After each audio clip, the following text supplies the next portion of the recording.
Gen Z தலைமுறை நடத்தின போராட்டத்தால நேத்து கலவர காடான நேபாளம் இன்னைக்கு புயல் புகுந்த பூமியா காட்சியளிக்குது. ஒரு நாட்டோட ஆன்மாவா நாடாளுமன்றம் பார்க்கப்படும். ஆனா நாடாளுமன்ற கட்டடத்தையே நேத்து வன்முறையாளர்கள் தீ வச்சு கொளுத்துனாங்க. எல்லாம் எரிஞ்சு சாம்பலாச்சு. ராணுவம் ஊரடங்கு விதிச்சதுக்கு அப்புறம் இயல்பு நிலை திரும்பி வர நிலையில புகைப்படிஞ்சு முற்றிலும் உருக்குலைந்த நிலையில இன்னைக்கு காட்சியளிக்குது அந்நாட்டு நாடாளுமன்றம். அமைச்சர்களை ஓட ஓட துரத்தி அடிச்ச வன்முறையாளர்கள் பிரதமரா இருந்த ஷர்மா ஒலி வீட்லயும் நேத்து வெறியாட்டம் ஆடினாங்க. திகு திகுன்னு நேத்து பிரதமர் வீடு கொழுந்து விட்டு எரிஞ்சிச்சு. ஷர்மா ஒலி ராஜினாமா பண்ணிட்ட நிலையில இன்னைக்கு அவரோட வீடு வாழ தகுதியற்ற இடமா காட்சியளிக்குது. உச்ச நீதிமன்றத்தையும் நேத்து வன்முறையாளர்கள் விட்டு வைக்கல. அவங்களோட கொதிப்பு நீதிமன்றத்தை கூட கொளுத்த வச்சுச்சு. இதே போல செய்தி நிறுவனம் ஒன்னையும் கலவரக்காரர்கள் சூறையாடினாங்க. நேத்து பத்தி எரிஞ்ச இந்த கட்டடங்கள் இன்னைக்கு கலவரத்தின் சாட்சியா பெரும் சேதங்களோட காட்சி தருது. காட்மண்டு வீதிகள் எல்லாம் நேத்து பெரும் கொந்தளிப்போட காணப்பட்டுச்சு. கல்வீச்சு, வாகனங்கள் எரிப்புன்னு கட்டுக்கடங்காமல் வன்முறை நடந்துச்சு. இன்னைக்கு ராணுவ வீரர்கள் வீதிகள்ல ரோந்தல ஈடுபட்டுட்டு இருக்காங்க. சேதமடைஞ்ச சாலைகளும் எலும்பு கூடான கார்களும் கலவரத்தோட தீவிர சாட்சியா அங்கு காணப்படுது.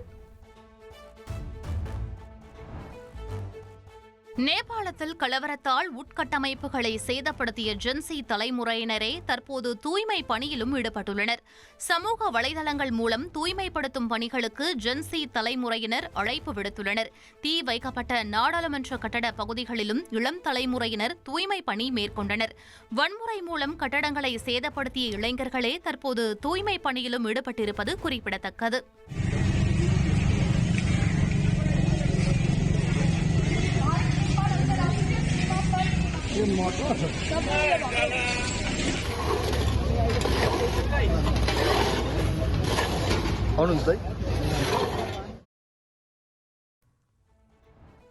நேபாள தலைநகர் காத்மண்டுவில் கலவரக்காரர்களிடம் சிக்கிய நட்சத்திர ஹோட்டல் முற்றிலும் தீக்கிரையாக்கப்பட்டது.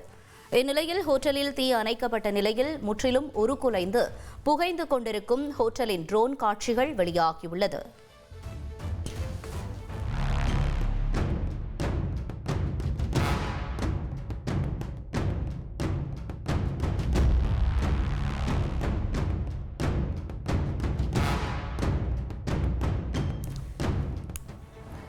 நேபாள வன்முறை காரணமாக மூடப்பட்டிருந்த நேபாள தலைநகரான காத்மாண்டு விமான நிலையம் மீண்டும் திறக்கப்பட்டுள்ளது.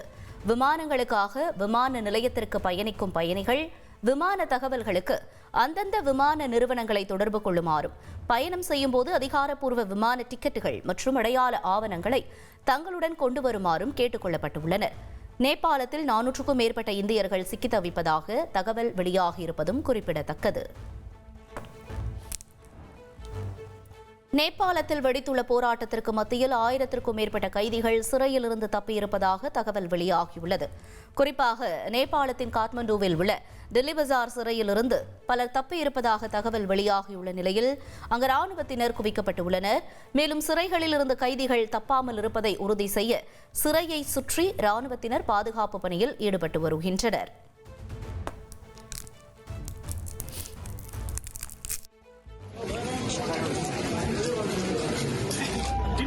स्ट्रीट कारागारबाट भाग्न खोजेका कैदीहरूलाई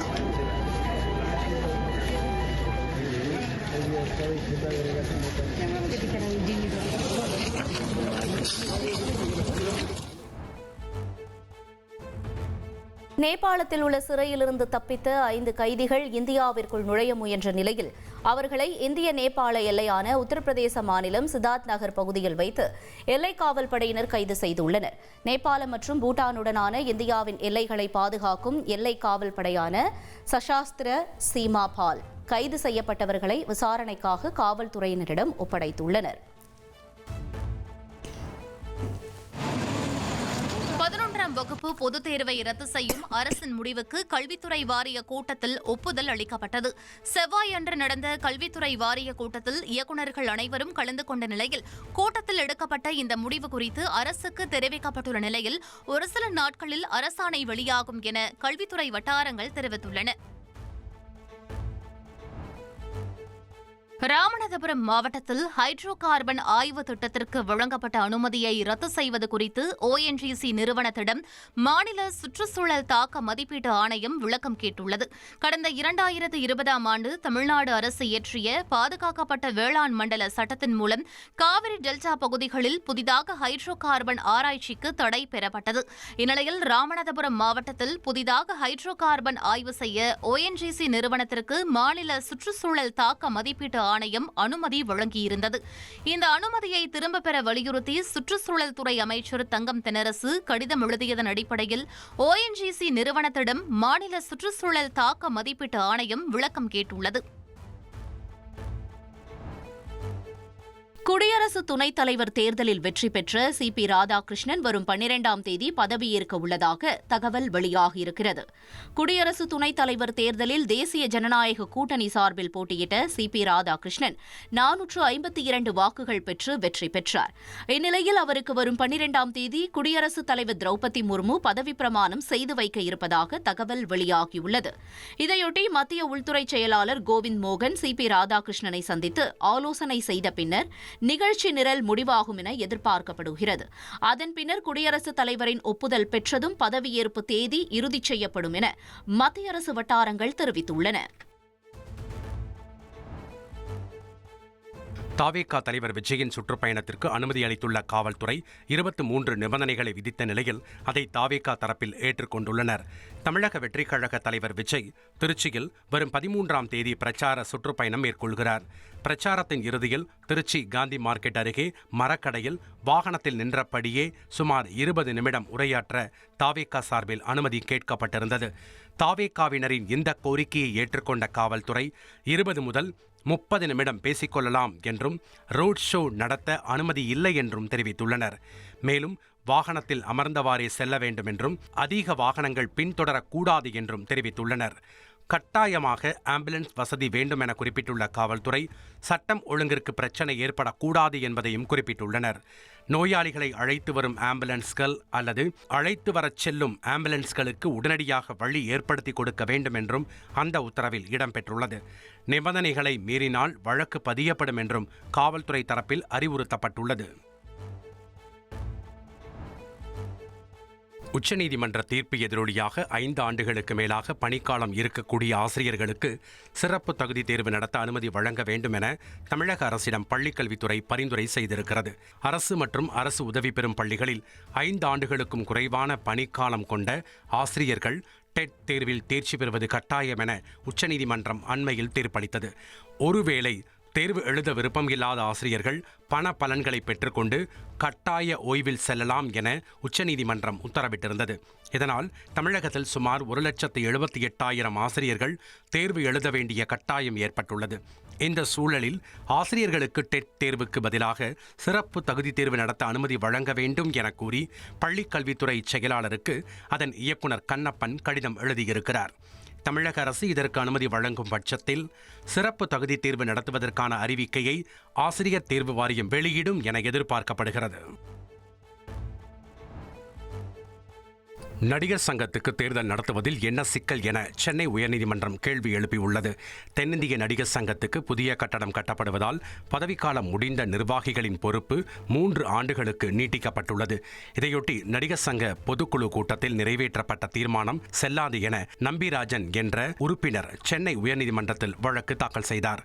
இந்த வழக்கு நீதிபதி தனபால் முன் விசாரணைக்கு வந்தபோது நடிகர் சங்கத்துக்கு தேர்தல் நடத்துவதில் என்ன சிக்கல் உள்ளது என சங்க நிர்வாகிகள் தரப்பு வழக்கறிஞரிடம் நீதிபதி கேள்வி எழுப்பினார். இதற்கு பதிலளித்த அவர் தேர்தல் நடத்துவதில் எந்த சிக்கலும் இல்லை என்றும் புதிய கட்டடம் கட்டும் பணி நடைபெற்று வருவதால் நிர்வாகிகளின் பதவிக்காலம் நீட்டிக்கப்பட்டிருப்பதாகவும் விளக்கம் அளித்தார். மேலும் பொதுக்குழு கூட்டத்தில் கலந்து கொண்டு கருத்து தெரிவிக்காமல் இந்த வழக்கை மனுதாரர் தாக்கல் செய்ததாக கூறிய நடிகர் சங்க தரப்பு வழக்கறிஞர் கடந்த 2019 தேர்தல் நடைபெற்ற போதிலும் வழக்குகள் காரணமாக 2022 தான் நிர்வாகிகள் பொறுப்பேற்றதாக வாதிட்டார். இதையடுத்து அடுத்த கட்ட விசாரணையை வரும் 15ஆம் தேதிக்கு நீதிபதி ஒத்திவைத்தார். மசோதாக்களுக்கு ஒப்புதல் அளிக்காமல் ஆளுநரோ குடியரசுத் தலைவரோ கிடப்பில் போட முடியாது என உச்சநீதிமன்றத்தில் தெலங்கானா அரசு சார்பில் வாதிடப்பட்டுள்ளது.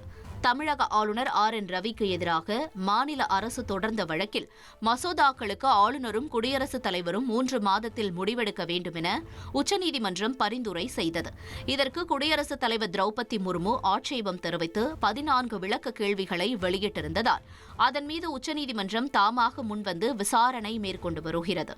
இந்த வழக்கின் விசாரணை தொடர்ச்சியாக நடைபெற்று வரும் நிலையில் தெலங்கானா அரசின் சார்பில் வழக்கறிஞர் நிரஞ்சன் ரெட்டி ஆஜராகி ஆளுநர் பரிசீலனைக்கு அனுப்பும் மசோதா மீது முடிவெடுக்காமல் குடியரசுத் தலைவர் நீண்ட காலம் கிடப்பில் போட முடியாது என வாதிட்டார். மேலும் மத்திய அரசின் சட்ட திட்டங்களுக்கு இணையாக மாநில அரசின் அதிகார வரம்பில்லைக்கு உட்பட்டு மசோதாக்கள் இயற்ற சட்டப்பேரவைக்கு உரிமை இருப்பதாகவும் இதில் நிலவும் முரண்பாட்டை தீர்மானிக்க வேண்டியது நீதிமன்றத்தின் பணி என்றும் நிரஞ்சன் ரெட்டி வாதிட்டார். ஆசிய கோப்பை கிரிக்கெட் தொடர் தொடங்கி நடைபெற்று வரும் நிலையில் ஆசியாவை வெல்வோம் என்ற கேப்ஷனுடன் BCCI வீடியோ வெளியிட்டுள்ளது. தொடருக்கு இந்திய வீரர்கள் எவ்வாறு தயாராகியுள்ளனர் என்பதை பிரதிபலிக்கும் வகையில் இந்த வீடியோ உருவாக்கப்பட்டுள்ளது.